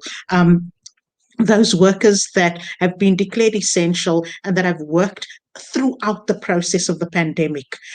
You find government, as a result of this corruption, of the maladministration that had occurred, committing to a legally binding agreement, a 3-year wage agreement, and at the time of the pandemic, when their salaries were due, when they had committed to saving lives, government shows them the hand.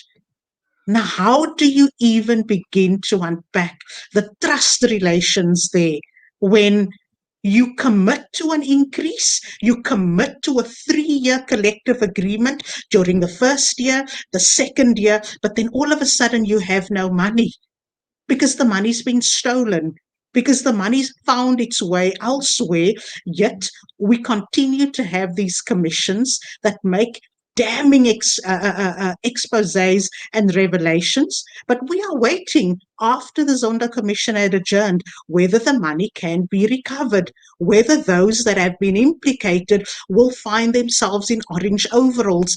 How many times must we mobilize as society to say enough is enough? When, Adil, are we going to take to the streets as social, as civil society members and saying outright there, as the expression is on the ground, ons is gatvol. And maaf for the language, but that is how the people feel out there. That is how workers feel out there when they have been waiting for this increase and they've been stabbed in the back.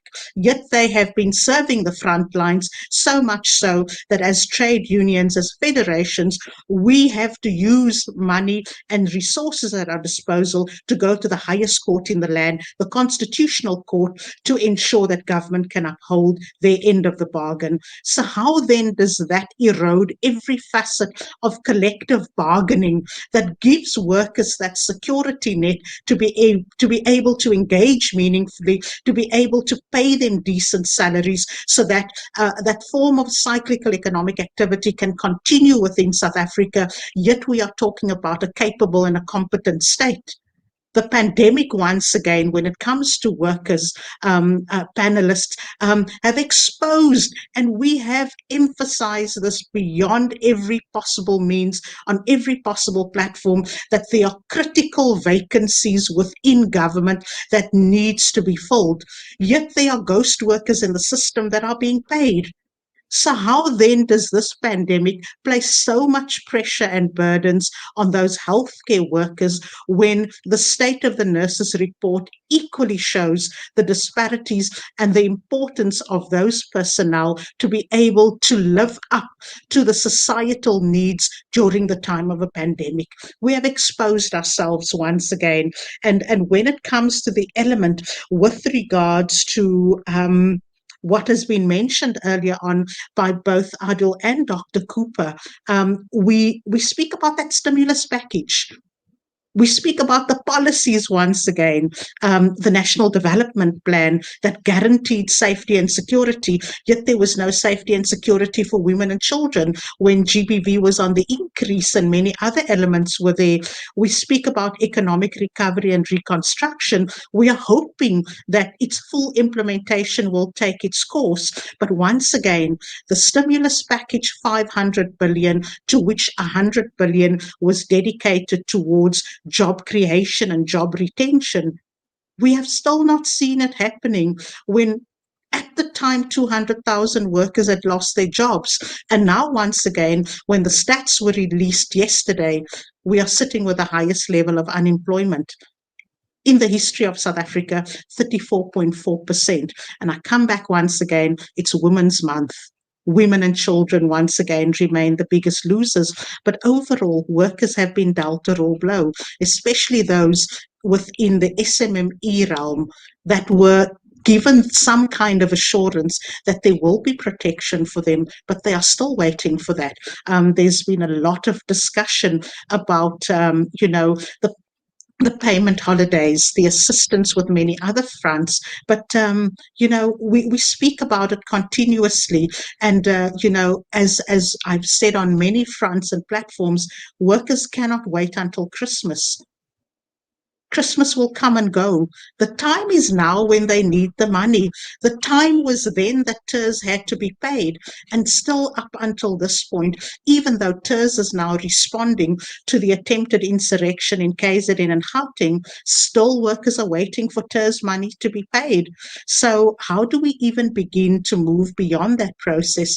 And I emphasize, coming from a federation perspective, that we are not promoting any form of handouts or for South Africa to continue to be a state of welfare.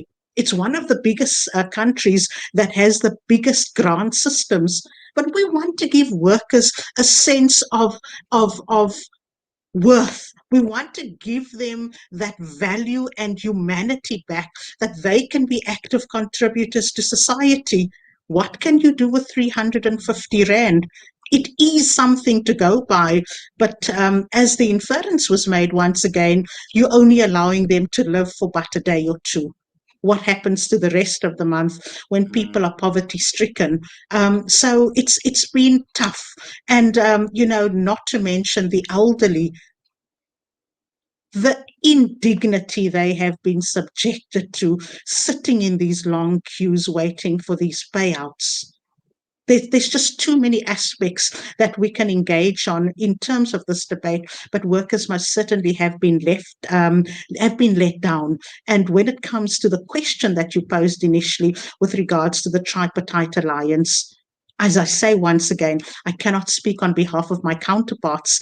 I speak on behalf of the Federation perspective, but we will continue to keep the pressure on, and workers will continue to be placed at the center of what is happening right now. Because once again, when you take a look at women, or even the sectors overall that have been concentrated around tourism, around hospitality, around those sectors that have still not come back to full economic recovery, who's helping those workers? So at the end of the day,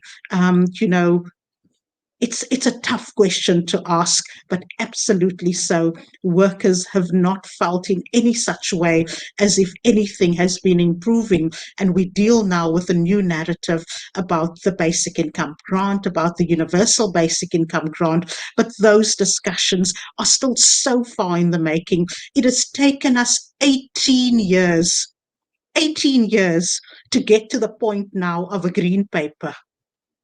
Once again, as Adil has mentioned, but that point from now is going to go through another phase of consultation, go back to NEDLAC, come back as a white paper, then eventually go back to Parliament. So it's another 18 years before workers can experience the full effect of any form of comprehensive social security, or even that form of a basic income grant, even though the narrative is being pushed now by the ANC that 350 grant will be translated into a basic income grant.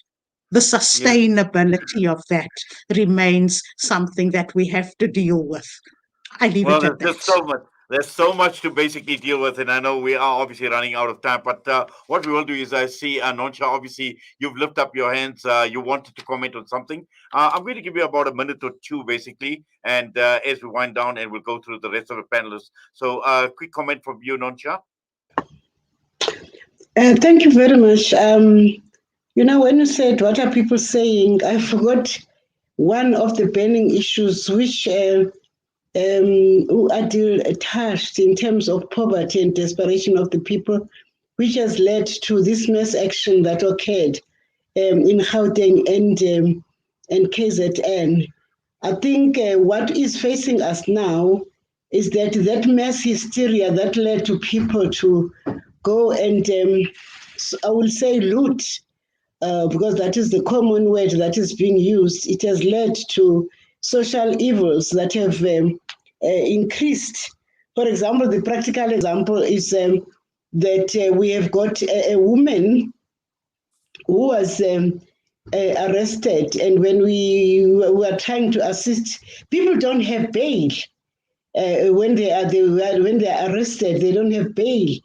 And then this woman was given a bail of 5,000 rands, and then she's 25 years old. She left a 3-month-old baby with the grandmother, and on visiting the grandmother, the baby doesn't have milk, it doesn't have napkins.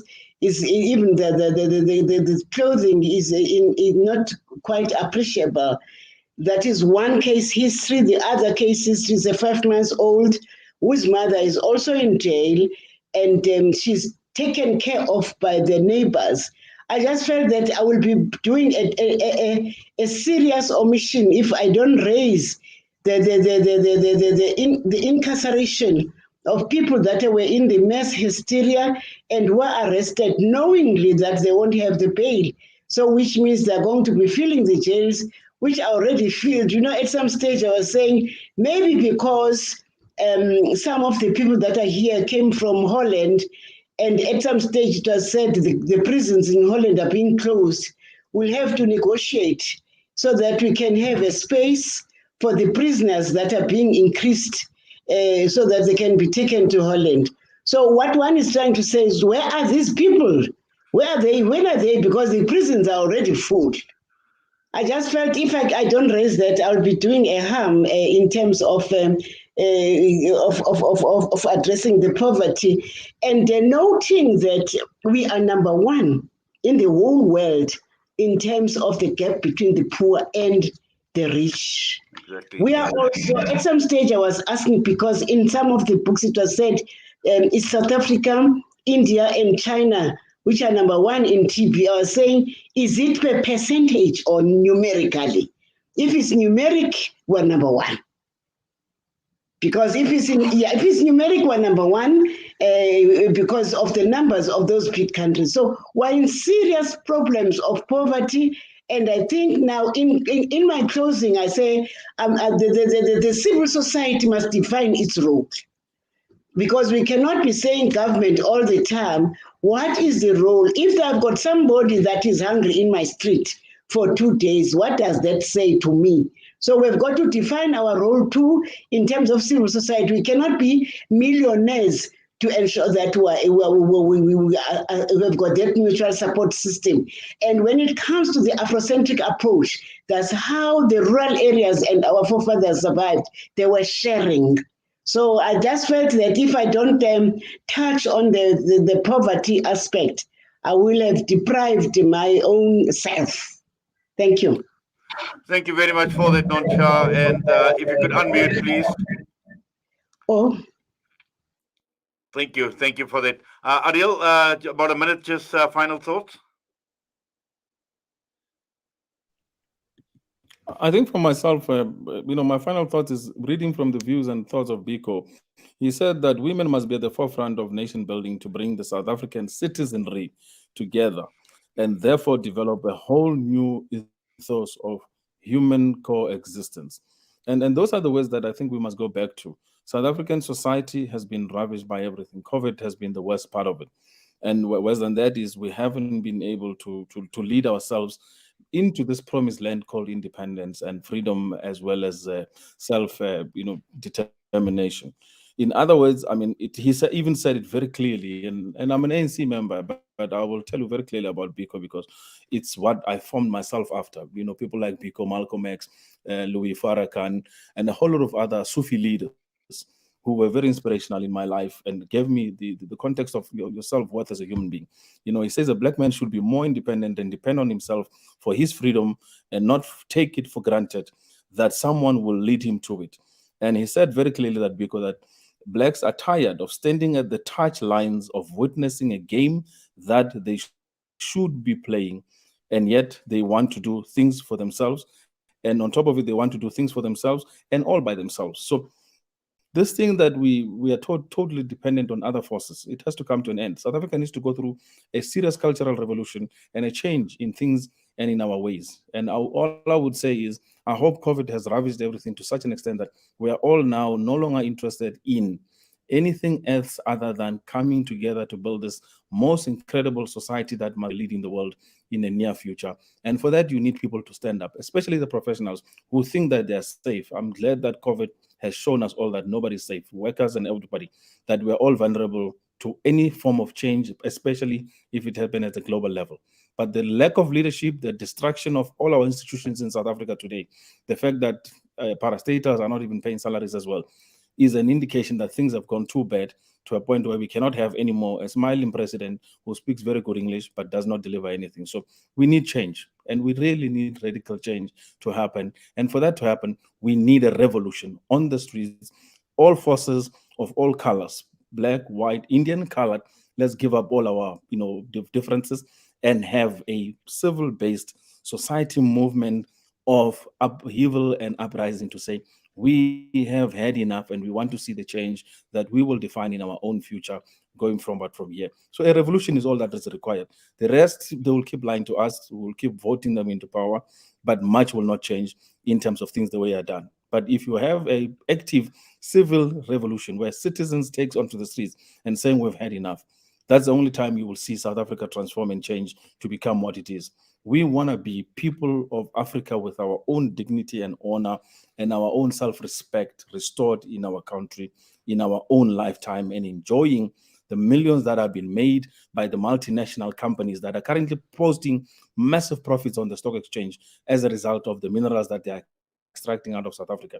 Have you seen that in the last few weeks, banks, including mining companies, have been posting the most highest percentages, 150% stock appreciation, 150% profits over the period of COVID. It tells you that we're in a rigged state of economy. COVID has made people more money and has made others more poorer. So we have to change and reverse that, and only through a revolution can that change come and happen. Well, shukran for that, Adil and Rifda. Obviously, Adil spoke about the smiling president, so possibly even looking at Sunday night family meetings with Cyril. Obviously, that is another issue on its own. But just final thoughts from you, Rifda. Yes, indeed. This Rainbow Nation was, forged and based on the principle of peace. But at this stage, it looks like they'll be going in pieces if we are not prepared to deal with many of the elephants that we have found in the room in this discussion. We cannot leave a legacy behind that we have failed our people. And currently, we have done just that. We have not given them any reason to be inspired by what is happening as a result of the leadership in this country. The youth of tomorrow, what do we leave behind for them? They have been out of school for so long. They have become conditioned to being on holiday and not getting that spirit of working. So the longer they stay out of school, the less likely they are to return to school. So we do not want to build the society on a nation of delinquents. We want them to be ready to engage democratically, to engage intelligently, to be able to engage globally and be globally competitive. But currently, we give them absolutely no inspired hope of where we are going to. So, unless we pull ourselves from the shacks that we are in, we are once again going to remain entrapped in where we are. So that skills match that we are looking for, that leadership, that trust factor, and that ability to be tenacious once again resides on our shoulders. Let us do ourselves a service and let us work together. Let us build a new compact on those that are really determined to make this work unconditionally. Well, to all the panelists, I must say it's been a most refreshing discussion, and I've just seen one or two comments come through as well, talking about how refreshing this discussion is, to the extent that this recording needs to go to those who are in the dark. And mentioned cry the beloved country, and I think this is exactly what this is all about. It sums it up. We are crying about what has happened to our beloved country as a result of the goings on for a very, very long time, particularly with the pandemic. So to you, Noncha and Giza, Crown Prince Adil Chabaleng, and also to Rifta Ajam, Dr. Seth Cooper has left us. We thank you. We do appreciate you taking time out and being part of this panel discussion with us tonight here on Salam Media. We wish you all the best. We wish you safety. We wish you good health. And more importantly, let us pray for the well-being of our country. Let us pray for progress, and let us pray for the people who are suffering as a result of many issues that are basically out of their hands. And let's hope and pray that someday we can be having a much happier discussion where we can talk about the pleasantries of this country, hopefully. All the best to you. Inshallah. Thank you. Well, that brings us to the end of this evening's discussion, Wednesday nights with Inayat Wadi. Once again, a very important but a very refreshing discussion. And we trust and hope that you obviously have enjoyed this discussion. So, from myself, I know we have been running a bit late and we need to apologize. But that's how it goes. Unfortunately, certain things out of our control. But from myself and the rest of the team, Assalamu